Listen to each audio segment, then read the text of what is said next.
What's going on, guys? It's your boy K-Aus bringing you guys another video. Today I'm bringing you guys the second part of Gun Bunch Tight End mini scheme. It's going to be PA all cross.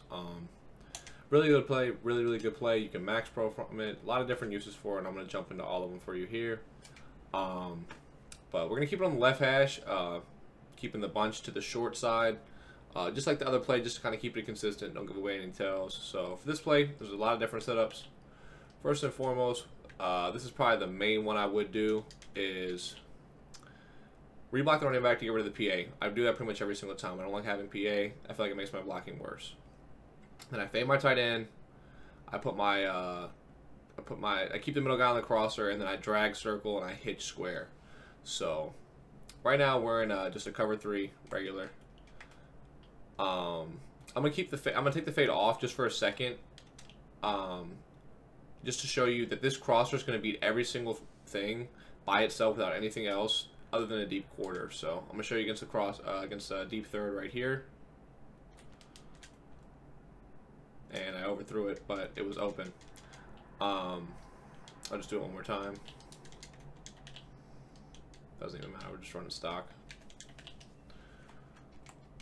Just regular cover 3. I didn't change it to a deep quarter, so you're going to see that this crosser is going to get open again. It kind of dumbs the guy out. I don't know why, but now we're going to go back to the fade, and I'm going to show you guys now why we set it up the way that we do. So obviously with the fade, it's still going to get open against the deep third. We just fade Kelsey here, and it gets way more wide open. Now, you're going to see Kelsey was probably wide open there, right? I'll jump back into the replay here.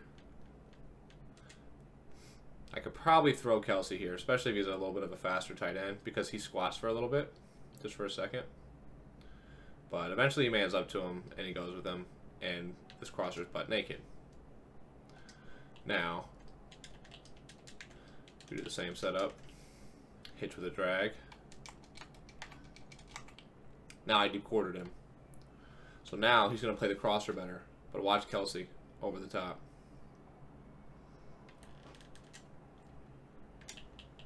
Now if you have a fast tight end there, it's probably a touchdown. Kelsey's not the fastest in rags. Show you guys one more time here. Now eventually it will get open still, because the deep quarter will keep squatting underneath that deep that fade. But I just want you to see that if you have a fast tight end, you don't need to throw the crosser. You can throw your touchdown. And that's against cover with the deep third or the deep quarter, but especially with the deep quarter. And Kelsey dropped it there. I'll just show you guys one more time. It's going to be open every time, because they have to worry about that crosser, and they always will squat underneath it just for a little bit. I'm not sure why, but they always do. Last time, and inside the 10. So if you get a fast guy there, it's an auto touchdown, but it doesn't matter. So let's get back to this here now. So we're back in cover 3. I'll show you guys the other read. So if they're playing hard flats, the drag's not going to be really very open, but you're going to have your crosser, which I've already shown. And then if they're in stock cover 3, they're not sending any blitzes. This probably isn't the best setup for it, and I'm going to show you guys the next setup for that later. But I wanted to take you guys through one setup and show you all the coverages, and then we'll jump back into it. But I'll just show you a quick cloud flat from cover 3. It'll be open. But like I always tell you in every video, if they're playing cover 3, they're probably playing hard flats. Obviously, still throw the drag. Is what it is. But now, so if they're in that, if they're playing cover 3 hard flats and you're not hitting your fade or your crosser, you're probably going to want to run the next setup that I'm going to send you. So I'm just going to jump into Tampa 2, and then we'll go to the next setup. So I'm in Tampa 2 here. We have the same setup. So if they're in Tampa 2, they're probably using cloud flats, right? And I'm just going to throw the crosser first just to show you it gets wide open. The mid-read's going to man up to it, but it's a linebacker, and it's never going to cover it. I know it looked cover-ish there, but it's never going to be open. I'm just going to throw it a bunch of times for you guys really quickly to show you guys that that's the case. So mid-read is always going to man up to the crosser, and it's never going to cover it because it's a linebacker. every single time. Not going to be open. And I have Conley there. That's not like it's Tyreek or somebody like Julio or anybody that's like really good. Like I just have a regular average receiver in the NFL at that spot, and he's never gonna get guarded by this. See, and I could throw it all day, but I don't want to waste your guys' time. Now, when it's time for the other reads, so the reason why I have this hitch, the hitch is never going to be open if they're just playing coverage defense, and you might want to do something else. You could probably do like a motion slant, motion in route, something like that, right? But if you're playing somebody who's good, they're going to be blitzing a lot. So this is why I like this hitch. So if I'm user on this play, so like say I'm blitzing, this is nickel normal, and those are the guys you blitz. And this isn't the blitz setup, but those are the people that they send. So say I'm user on this play, I'm probably going to go with this drag or the crosser, right? I'm going to probably go down here, maybe bounce back, do whatever, right? So when the ball is hiked, I'm probably just going to instant throw this hitch. Bam. It's just a quick hot read when they're blitzing you heavy, and you don't want to have to worry about their blitz. So like, I always tell you guys, if it's a hard blitz to pick up, don't even pick it up. Just throw quick reads. They're obviously sending 6 people at you or more, and there's not much you can do other than just make them pay for sending that many people because they have bad coverage. And then say they go to well, I should be in cover 2. My bad. Say they go to lurk the hitch, right? So they're blitzing these guys, right? I'm just gonna man the hitch just to show like their user uses the hitch. Bam, you throw the drag, and it's no problem. So that's why I use the hitch on that play. If they're playing coverage and they're only sending 3 or 4 people, that hitch is rarely going to be open. So that's why I have it though, and that's my reason for this being my main setup here. So get back to the cover 2. I'm going to show you guys the other reads quickly. So I showed you why I have the hitch. I showed you why I have the crosser. You see the drag here. Obviously free 10 with the chance to spin or juke and pick up more. But so you have that. I showed you guys the crosser. And then another thing, that if they're blitzing, so let's go back to cover 2 here. If they're blitzing, this is something else you could throw here. So just if they don't go to the fade, quick high ball fade right to Kelsey. If you have a good tight end, they'll catch that for you. So that's the read against cover 2 and cover 3 from that setup, right? So now if they're in cover 3 and they're playing hard flats, here's what I would probably do. So if I think they're going to be in cover 3 with hard flats, we're going to go back to this.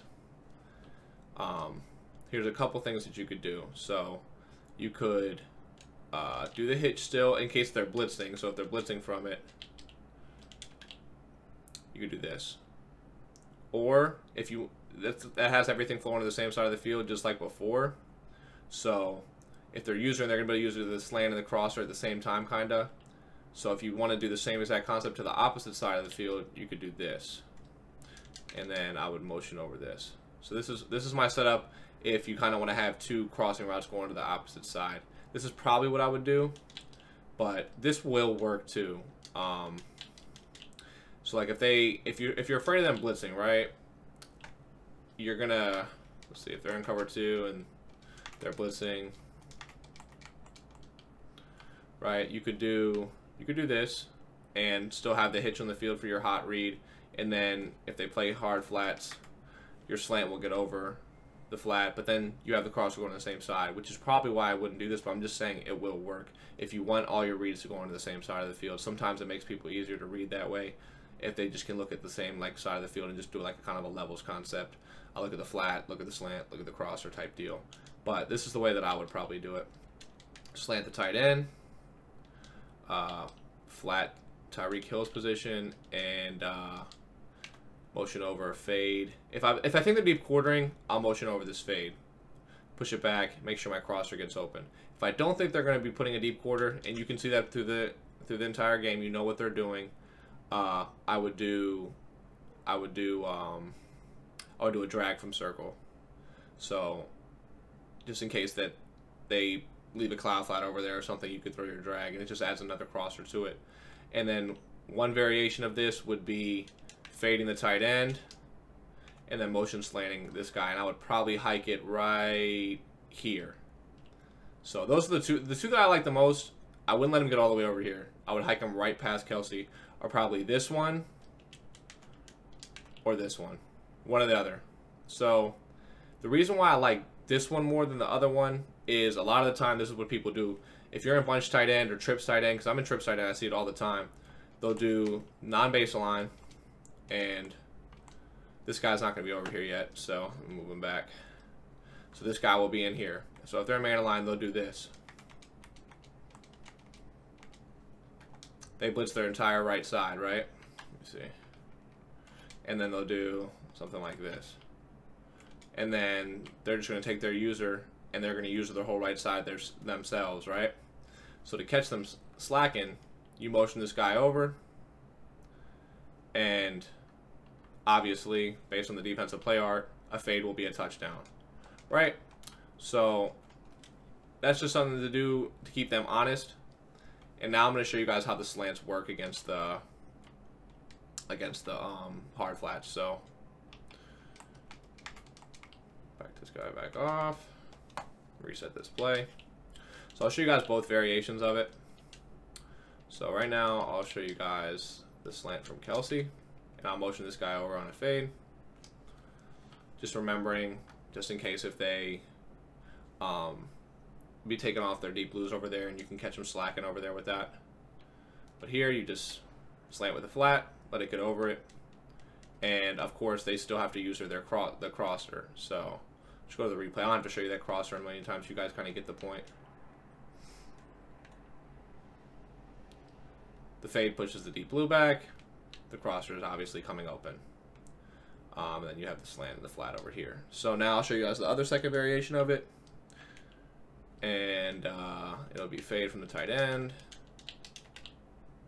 And honestly, just so you guys know, you probably want your best receiver at triangle. There was no point in me doing it just for the video because obviously it still works with Conley there. But just for the future, you would probably want somebody like Hill there or Julio or something like that. So you're supposed to open the slant.